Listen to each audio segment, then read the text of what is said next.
जो आप लोगों ने किया है कामगार को, क्या कुछ कहना चाहेंगे? इसमें घरेलू कामगार जो है, हम अगर घरेलू कामगार भी बोलेंगे तो लोगों को पता नहीं कि घरेलू कामगारों घरेलू हिंसा ही बोलते हैं। घरेलू कामगार जो है हमारी महिला आजकल जो बड़े बड़े घर में बड़े बड़े ऑफिस में काम करते हैं, वो जब काम करते हैं उनके घर में झाड़ू पोछा या बर्तन धोने के लिए जो आते हैं वो घरेलू कामगार है। आईएलओ कन्वेंशन 189 2011 में हुआ था, जहाँ पर घरेलू कामगारों को उनके लिए देश कानून, अलग अलग देश कानून बनाएगा बोल के उनके लिए रेक्टिफाई भी कराया गया था। लेकिन दुर्भाग्यवश 2011 से 2024 हो गया, अभी तक घरेलू कामगारों के लिए कुछ भी नहीं बना। इवन कोई भी लेबर लॉ या लेबर फ्रेमवर्क या पॉलिसी फ्रेमवर्क घरेलू कामगार का स्थान उसमें नहीं है। हमारी मांग यहाँ पर है कि घरेलू कामगार में अगर देखें हम, मतलब 95% महिलाएं काम करते हैं। अगर वो काम करते हैं और कोई काम कर पाता है तो देश के विकास में उनका भी कहाँ योगदान है। तो अभी भी घरेलू कामगार को कामगार नहीं माना जाता है। घरेलू कामगार के लिए न्यूनतम मजदूरी भी तय नहीं है। घरेलू कामगार की कार्यक्षेत्र को, कार्यस्थल को भी कार्यस्थल नहीं माना जाता। अभी 4 लेबर कोड जो आया है, अभी जो 4 लेबर कोड आया है उसमें लेबर कोड में घरेलू कामगार को मतलब एक्सक्लूड किया गया है, उनकी स्थान भी नहीं है।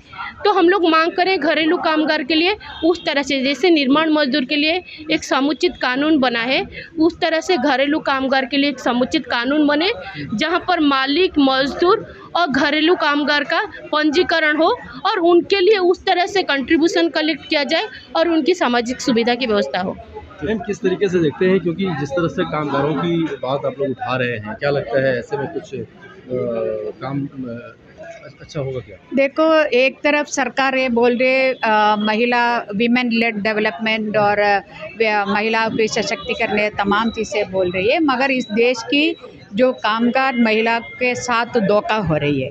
ये घरेलू कामगार महिला के बारे में ही आप देख लीजिएगा कि आज तक उसके लिए कोई कानून नहीं है। उसका या तो काम को रिकग्नाइज करती है या को जो कार्यस्थल को रिकग्नाइज करती है, कुछ भी नहीं है। वो इतना शोषण को, एक्सप्लॉइटेशन का विक्टिम होती है।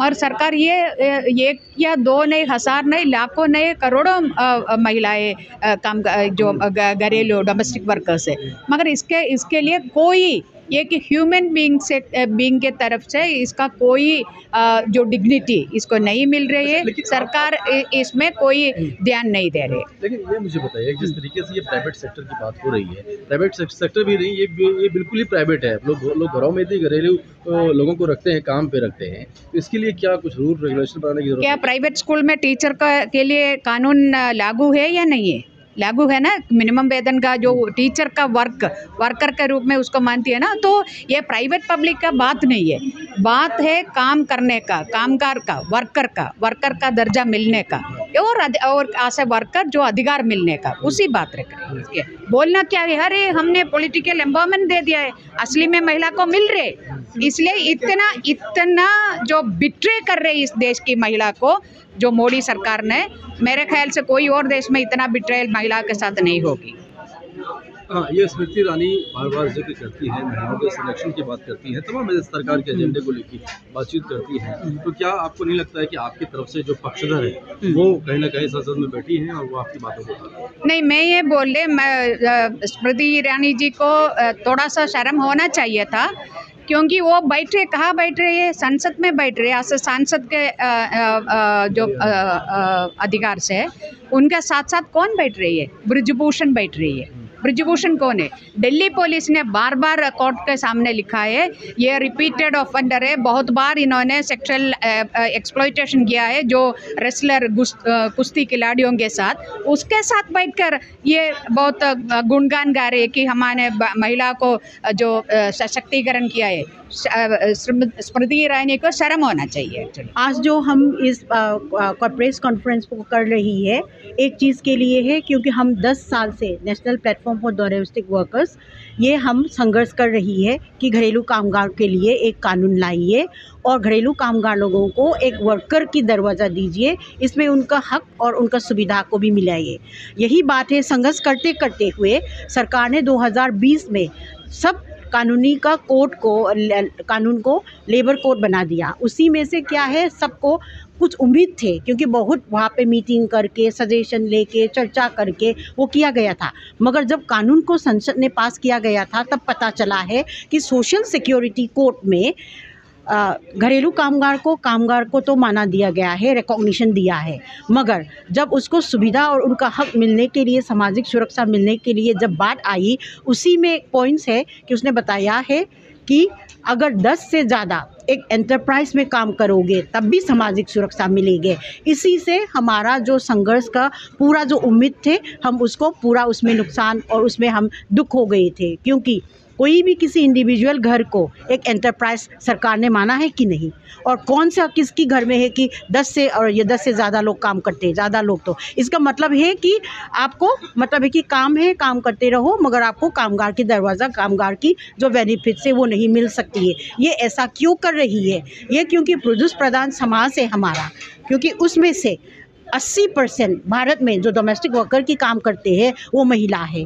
इसीलिए जो डोमेस्टिक वर्क का काम को जो इतना मायने नहीं रखते हैं, इसको फैमिली की काम, इसका परिवार का काम होने हुए कि इसका जो वैल्यू उतना जो नहीं रखा गया है, उसको एक फैमिली सेंटिमेंट में रखा गया है, उसकी एक एक्सटेंशन है डोमेस्टिक वर्कर का काम। इसी की वजह से है क्या, तो हमें अगर कामगार है तो कामगार का हक, कामगार का सुविधा हमको चाहिए। और ये सरकार हमेशा महिलाओं की आज़ादी के लिए, महिलाओं के बारे में सोचते हैं। तो जिस महिलाओं के जो कामगार है, जिसने ग्रॉस डोमेस्टिक प्रोडक्ट में बहुत शामिल किया गया है, उनके लिए हक और उनके लिए सुविधा देने में क्यों इनकार कर रही है? यही हमसे सरकार से ये सवाल है। और जो कोड बनाया गया है उसको अमेंड कर लीजिए, नहीं है तो एक नया कानून बना दीजिए घरेलू कामगार के लिए। धन्यवाद। हाँ, 2 मिनट बताइए आज के प्रोग्राम के बारे में बताइए। आज हम लोगों का ये घरेलू कामगारों का राष्ट्रीय मंच, जो अलग अलग यूनियनों, संगठनों और उन सब का था, उसमें हम लोग आज प्रेस कॉन्फ्रेंस करके सरकार से अपनी 4 मोटी मांग की बात कर रहे थे। कि वैसे तो हम लोगों का जो मांग है कि एक समुचित कानून ही इनके लिए होना चाहिए, पर कई सालों से हम ये कहते आ रहे हैं और सरकार नहीं कर रही, तो हम बोल रहे हैं कम से कम ये अभी इलेक्शन के समय में अपने घोषणा पत्र में ये 4 मांगों को आप शामिल कीजिए, जिसमें उनके लिए न्यूनतम वेतन हो, उनके लिए भी घर की सुविधा हो, और उनके घर को कार्यस्थल का दर्जा दिया जाए, और उनके लिए भी सामाजिक सुरक्षा के दायरे में ESI और PF हो। तो क्या लगता है कि 2024 में कुछ इम्प्लीमेंटेशन हो सकता है क्या ऐसी सरकार? हम तो यही चाह रहे हैं, सब जगह जा रहे हैं, सबको अपनी मांग पत्र दे रहे हैं और सब लोगों से बोल रहे हैं आप अपने घोषणा पत्र में ये शामिल कीजिए। पर वही है कि सरकार का अपना नज़रिया या उसकी मानसिकता इस पे कैसी है, उस पर डिपेंड करता है। क्योंकि सबको पता है कि घरेलू कामगार हैं, ये अदृश्य लोग तो नहीं हैं, अदृश्य किए गए हैं। ये हमें सर्विस तो दे रहे हैं, ऐसा नहीं है कि उनकी सर्विस हमें पता नहीं है। और इनकी संख्या दिन ब दिन बढ़ रही है, क्योंकि हमारे समाज में ये मिडिल क्लास और मध्यम और उच्च वर्ग में इसकी ज़रूरतें बढ़ रही हैं। पति पत्नी दोनों काम करने जाते हैं और उनके घर को आसान करने, उनकी ज़िंदगियों को आसान करने के लिए इनका अहम रोल है। पर वही है कि सरकार जब तक नीचे से जितनी तेज़ आवाज़ नहीं हो, जितने लोग घरेलू कामगार नहीं उठेंगे, जब तक सरकार की मंशा साफ नहीं होगी, सरकार इसको अपना एजेंडा नहीं बनाएगी, तब तक इसमें कुछ नहीं कर सकते।